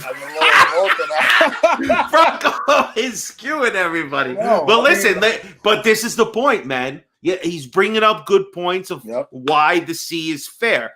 I'm seeing things that he was healthy the whole time, made all these good things. For me, first year in Serie A, seemed to adapt well. You know, how much of it was Pioli and the squad and the players around him. But all in all, I thought a B was fair. But what do you think? You thinking more C? I mean, I'm kind of torn. I'll stick with B. I was going to say B because what you just said, Fabio. The only thing, I think a similar comment for Loftus-Cheek. I think Reininder's whoever the coach is going to have to figure out how to best utilize this guy. I don't think he's a regista. I'm not sure what he is. Because Franco makes a good point too. Like, where do you play this guy in the field? Like, it looks like, you know, he shoots these bangers from outside, but like, and he's got a motor, right? Engine. The guy doesn't runs for forever, but it's something you got to figure out what the right spot is to put this guy. I'm not sure yet, but I'll say. I agree. All right, Beppe, last Tijani, how do you feel about the Dutchman? C, because he's too bipolar. He's too up and down. That's Milan, though. I know. He fits the team right good, but he fits great. He loves it. We got to get him to learn Italian. He was good. In the beginning, he was good. Yes. Then he disappeared again. Yeah, he hasn't been. He didn't get hurt all year, which is a stat that I didn't know about. But that goes to show you that he disappeared a lot. So many times that you don't even know. I agree. When he was there, so C. C. All right, you got C. Franco saying C. Me and Remo kind of hanging around the BC area, so we'll go with C. All right, this guy, we're not even going to talk about him. Dr. Pobega, I don't know how you finished your doctorate. You're getting an F. I hope you're not on the roster next year. When we speak about smelly jerseys, me and Remo got this thing going. This paisano from Trieste. The smelliest jersey I've ever gotten in my life. Oh, wow. And this was from Milan Newcastle. I don't know how much he ran that game, but his BO was incredible. Never in my life. Does Fettuso start with an F? You did mention that. Actually. Yeah. Wow. Here it is. I'm not even going to put it on. I can smell it here. I can smell it through the thing. Yeah. All right, so let's go to the next guy. Poor Pobega. He stinks, but he's got a doctor's degree. I don't have that, so Dr. Pobega, you get an F. All right, this guy I want to talk about because he is an American. You know, I lean towards some internationals here, but I just want to say he seemed so promising in the beginning of the season, but there was clear moments towards the second half of the season that he was just progressively getting worse. He looked like he could hold the ball. He had some good ideas, but then he would lose the ball. There was no offense. He didn't score the entire season. So for me, I know this is a little harsh, but I feel like it's not F-worthy, definitely a D. He needs to do better. But again, he's only 20, 21 years old. Right. He's got so much time. But Franco, what's your opinion of Musa? Yeah, I mean, he's young. I mean, as of right now, you know, maybe when he's 26, 27, he turns out to be a player that could play at this level. Right now, for me, he's more of like a mid-table, like Empoli, you know, Genoa type of guy. And, you know, just certain games, it's not a guy that you can rely on. So I'm going to give him, I'm going to give him a D. Remo, how you feel about Musa? I agree. D, because I got to be consistent with my comments. It's not how you start, it's how you finish. He finished poorly. He started decently, didn't grow throughout the year. Maybe he was misutilized, but that's the other thing too. The guy was all over the field, but when he was on the field, it was a little too disjointed for my I like the guy though. I think he's young. He's got promise. He's got to be D though for what how he finished the season. Just limping into the end of the season. I wasn't impressed. D could trend upwards. But, All right, Beppe. I mean, I'm flirting with F, but I'm just gonna say D because of the way he started. Like, he showed something. I think that's what pisses you off the most because you saw something, and then it was like, what the hell happened? I honestly said to Gio early in the season, I said, I have a feeling Musa's going to be one of those guys that when everybody's healthy, he's the guy that they have to pencil in somehow. And Right, was I wrong. Well, and maybe that's the issue, though, is that, like, you got this 20-year-old kid looking at his coach and saying, are you going to tell me what my position is this season? Exactly. And maybe that's why you don't give him the F. You give him a D. I agree. All right. Last midfielder. All right. And I did summertime. So if you guys are going to have a cookout, you better invite him. He knows how to man the grill. He throws a great party. But this season, I give him a D. Yeah, had a couple of moments. Only one goal, which was a nice goal. 2 assists on the season. He had only about 17 starts. Again, I appreciate the kid staying on. Even where it seemed like Pioli was freezing him out, basically telling him, look, I'm not going to play you. And he still stayed here.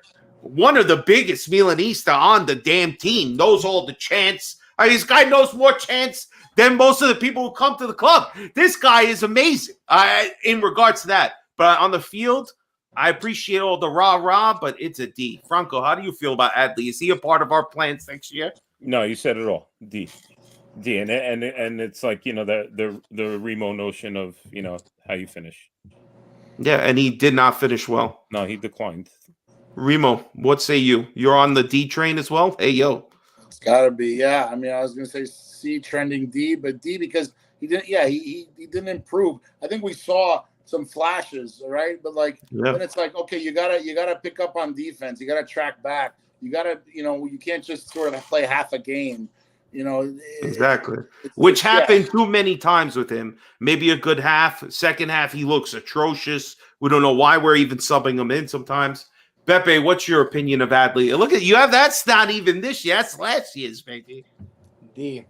Only because I love him. I feel like he's like a reincarnation of Samu Castillejo. We love him. Yes. Same number. Correro Sonero, but in the end, you can't lie to yourself, just because you like the guy.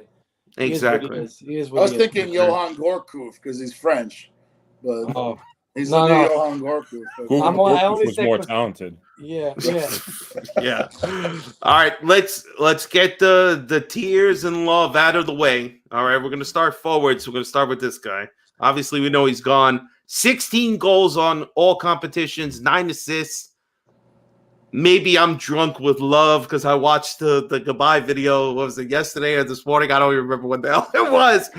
But for what he is, the young 37, because God damn it, 37 is young, okay? All right, stop with this old 37. I'm giving him an A. I'm giving him an A for what he gave, what he continually tried to do. I know he probably doesn't deserve the A, but God damn it, I'm giving it to him. Franco, what say you? Bring me down to earth. Yeah, I gotta give him a B. There were certain games where it's like we just needed that one extra thing, and he just couldn't provide it. I mean, obviously the age caught up with him, but it's still B. I agree. Well, what say you, Remo? My heart says A, my mind says B for what Franco just said. Also, God bless this guy, man. We had him for 3 years. Wish we had him when he was a little bit younger, but he gave so much to the club. I'm glad they gave him a proper send off. He deserved it. I think we love this guy. We learned to love him quickly, and the fans got enamored with him. I mean, he delivered a Scudetto.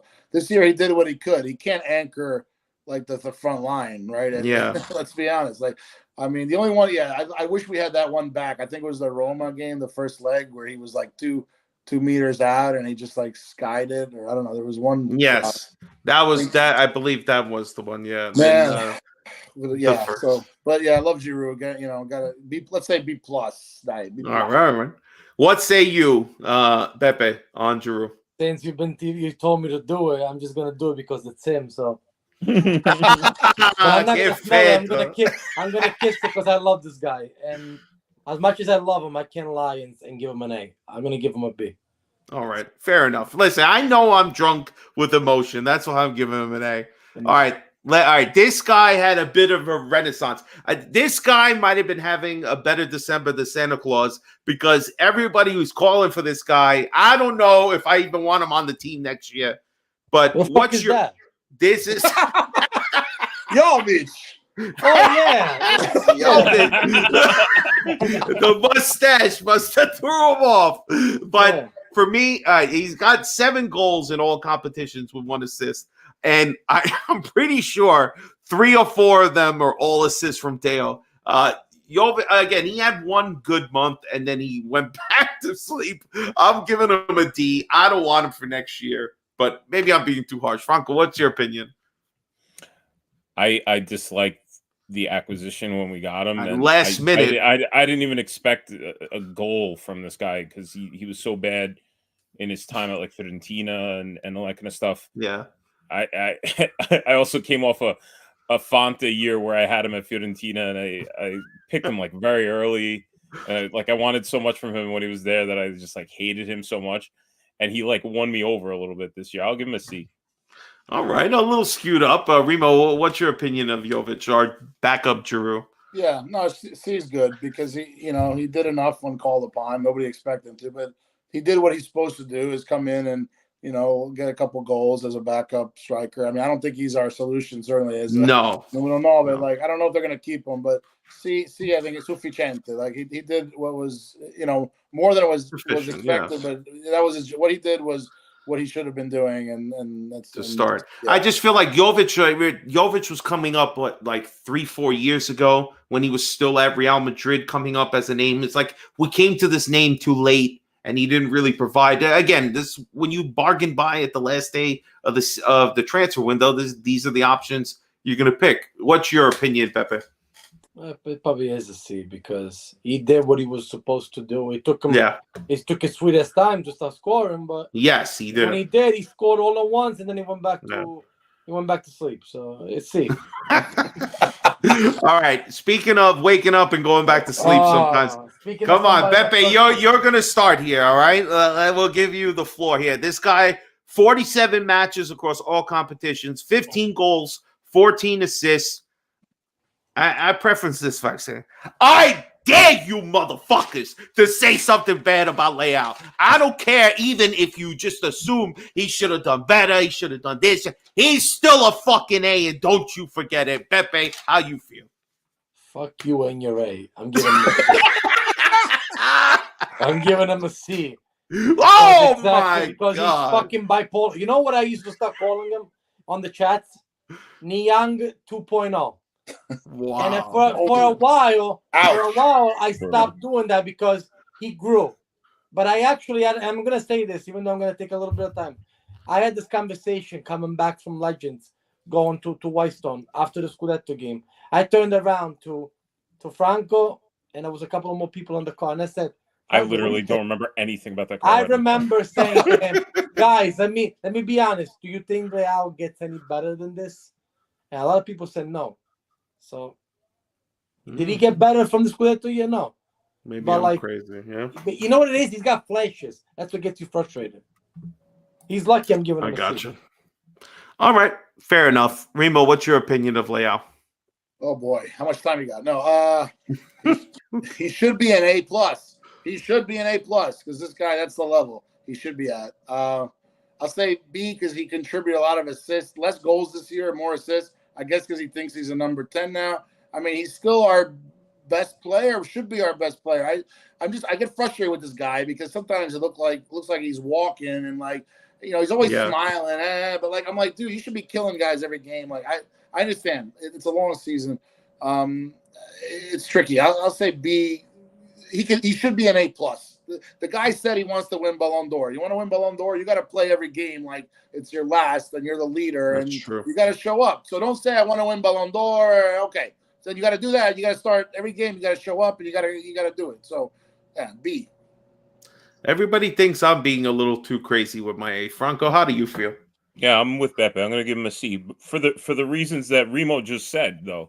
Yeah, like you can't play your balls off because the whole world is watching you play PSG at San Siro and you're going to play the best game of your life.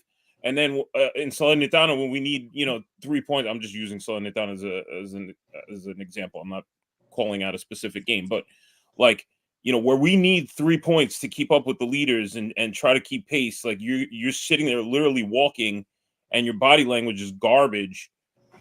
I got to give you a C. like you had great games this season.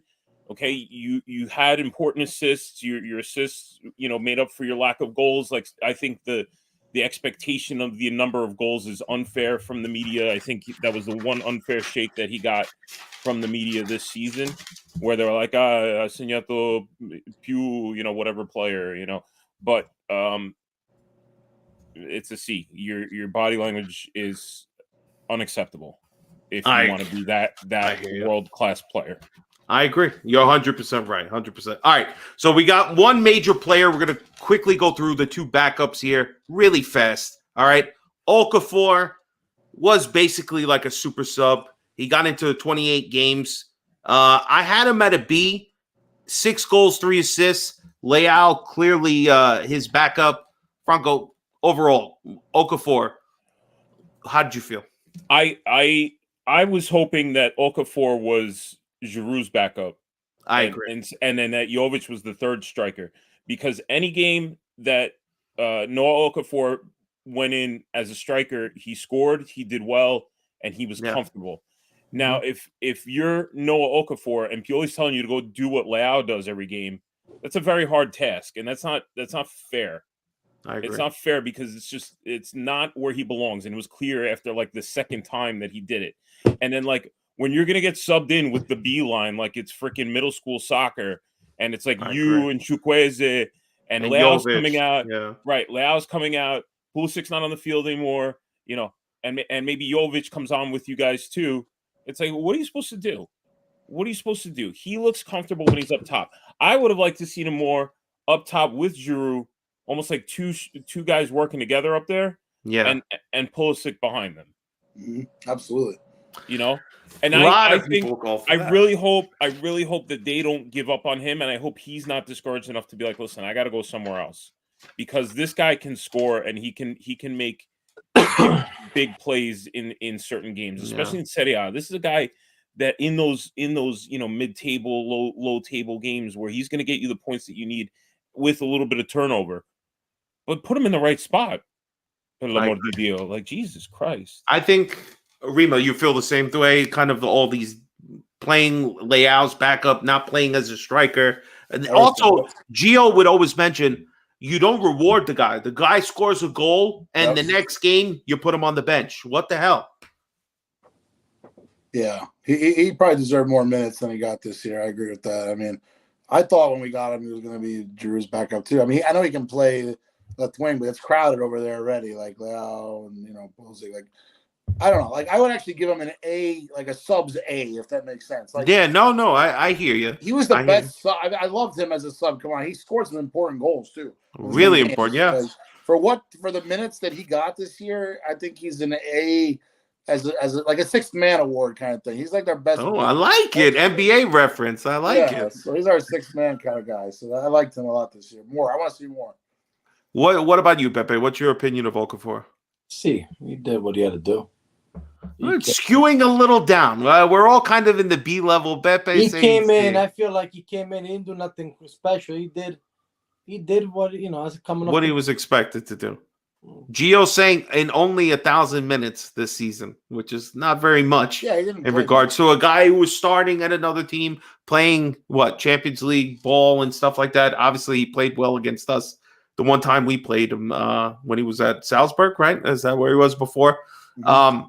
All right, but let's move on to the other guy before we get to what I believe is the main guy we got to talk about. But let's go, Chuck. Obviously, the biggest signing we had this offseason, a lot of expectations, was going to be the surefire right wing. Didn't necessarily happen. Then suffered a little bit of an injury. Then scored a great goal in the Champions League. Went to his nation. Didn't really pick up too much steam. What's your opinion, Franco? Let's start with Chuck here, man. I actually think he trended upwards towards the end of the season. I think he had a pretty good run in the early spring, like where if like this was, if you were giving out like team awards, like maybe most improved player award would go to this guy. Honestly, he was trending F for such a long time. That's Gabi's reward. Don't you forget it. I apologize. No, but I hear you. Right. What you're saying. He was trending F for so long, and I would give him a C. I see. That's where I'm going to. Remo, what's your opinion of Chukwueze? Yeah, I'm on board. He's good. I think he also probably of all the players that we got in the summer, to be fair, right? He was bought late in August, came in from Villarreal, right? Yeah. Came in very late. Team was already had been in camp for a couple weeks, preseason.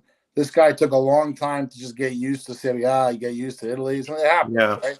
Like he wasn't getting a lot of minutes. And now, like Franco said, he showed some good things in the spring. I mean, maybe some remedial math in the summer, and they'll be good for next year. Like, all right. I think Very true. I liked what he put out in the spring a couple of times.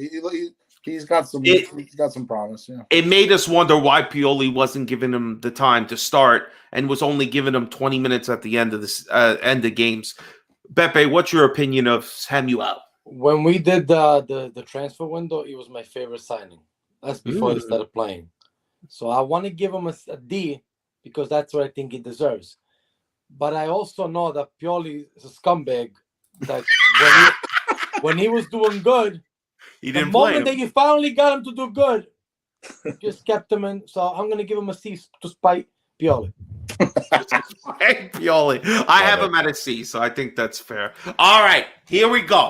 Let's go. Come on, baby. Listen, this is the best player we had this season. I don't care what anybody has to say. If I could give him an A+, I would. Pulisic, 36 matches. The guy, they were all crying. Oh, he got hurt at Chelsea. He's not good anymore.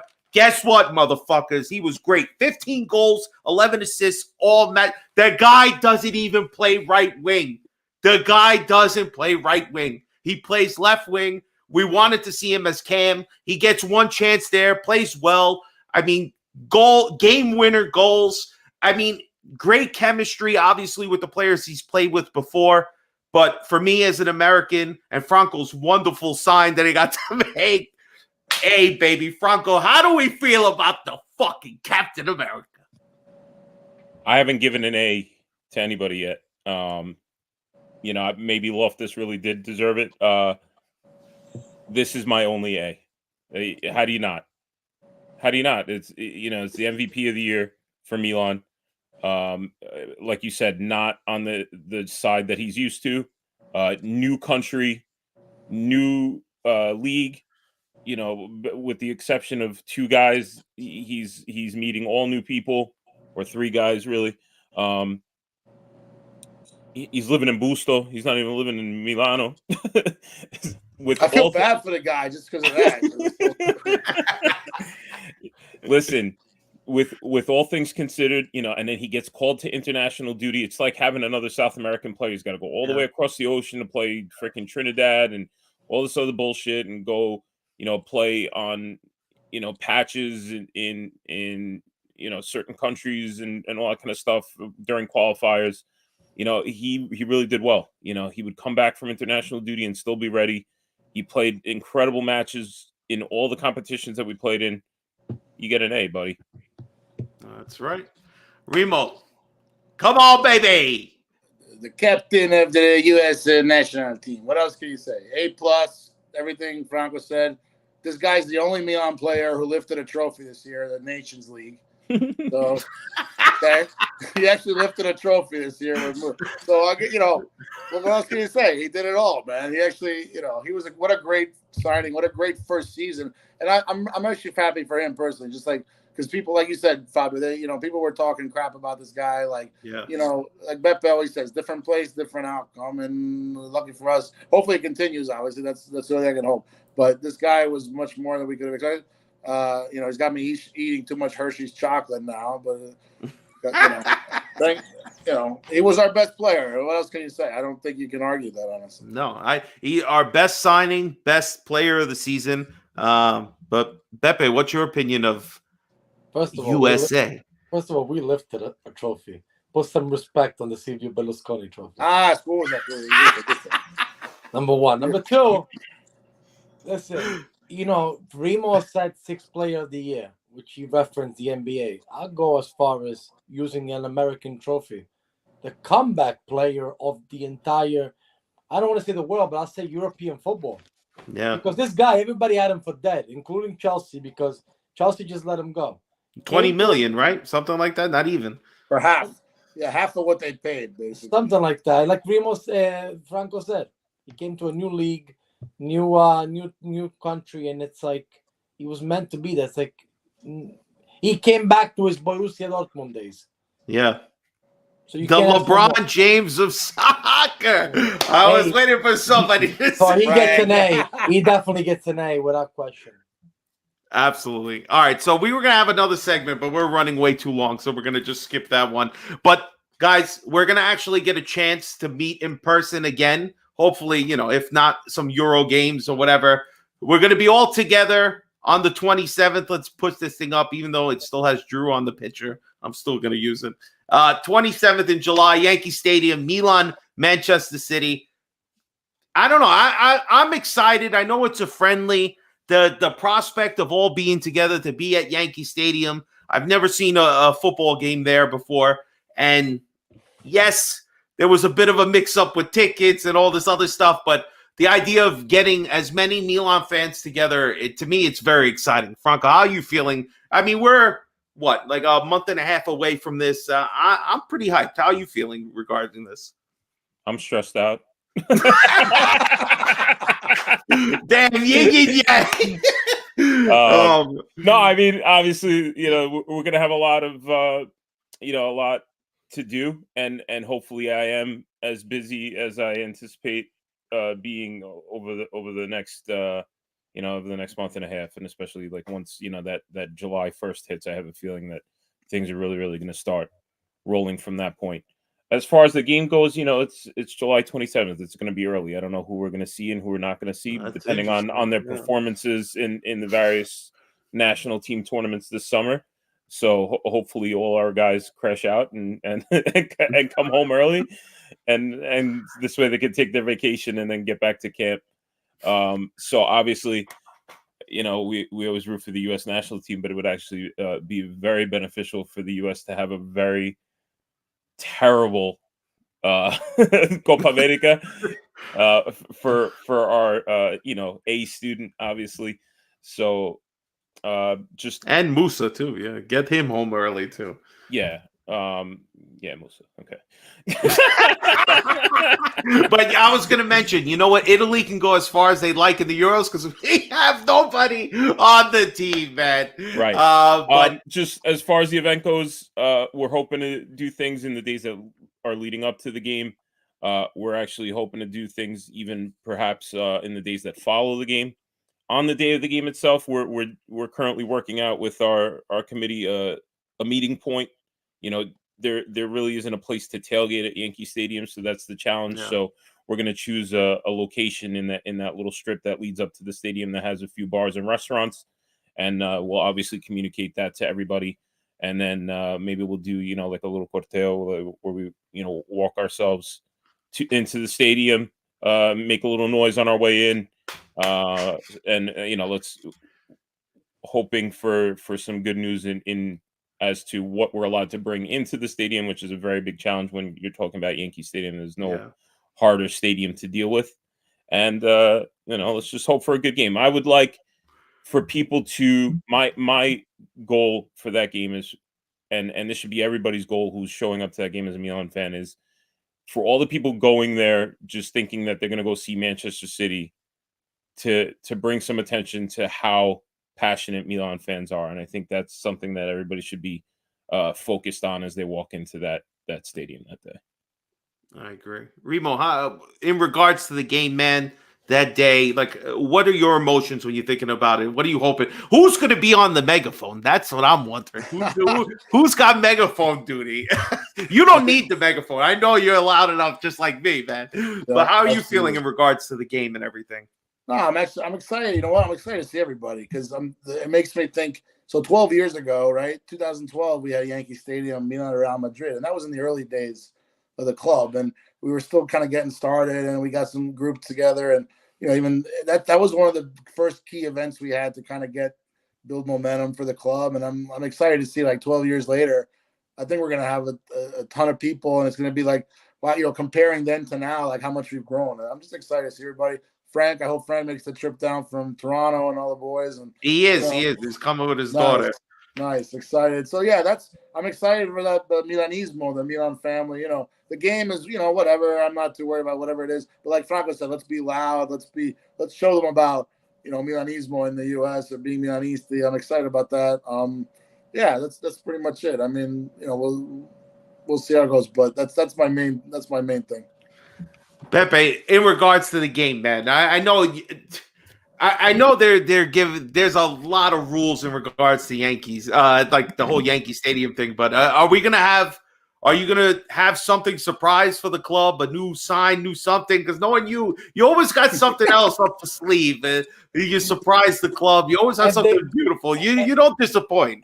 If they allowed to bring it to us, of course we have something. We always have something.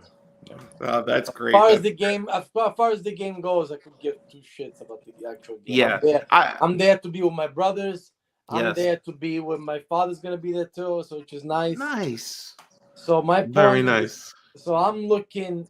I guarantee you one thing: we may lose 5-6-0, but I guarantee you one thing: We're gonna be we're louder. gonna be the loudest motherfuckers in that stadium. You're damn right. So remember That's exactly how I feel. I want us all the people in attendance to know that there are more Milanista there, and we are the bigger club in New York, around the world. Don't lie to yourself. You weren't watching Manchester City 10, 15 years ago, you fucking liars. All right? The biggest front runners of all soccer across the world. But honestly, one, if you're taking the time to come out to be at Yankee Stadium, to meet up with people, these are the three guys that they better be on your list. You got to meet up with them. If you come meet up with the club, you'll get a chance to see them. I'll be there. I'm coming family. I don't go nowhere without a gang of Ecuadorians. So I'm bringing them all. This time we're all on the same side. So it's going to be a great time, man. So if you haven't got your tickets already, they're still on sale. Ticket wherever you need to get the tickets. I don't even think technically we're on the same side. I believe you guys are all on the left field side like I am. The left, yeah, right. 130, 135, 136. Yeah. Yeah. So I'm excited because, again, so many different Milan fans, different Milan groups from all across the country are coming through.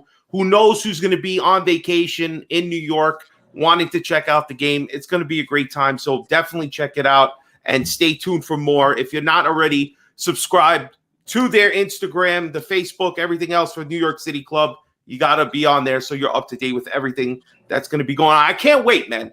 Honestly, it's going to be great to go and watch the game, but I'm more excited to be with you guys before, to hang out. And if the walk up to the stadium, oh, man, it's those things you see at Milanello and walking up in the streets of a European city to just let everybody know fucking Milan's here, baby. And that's what I hope.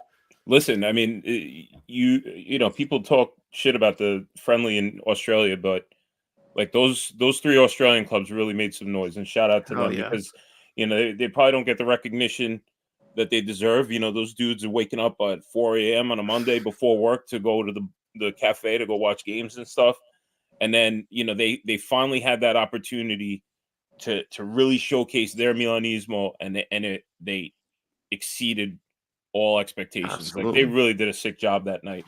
They did. So just going back to social media and stuff, anything that we have planned as an event that is open to the public is going to be posted on our social media pages: Twitter, Instagram, Facebook, TikTok. Your sister's ass, as Fabio likes to say. Get a lot of news there. At AC Milan NYC, and it'll all be there. So that's a good place to check it out. If there's nothing posted yet, then we don't have the information. So don't DM me.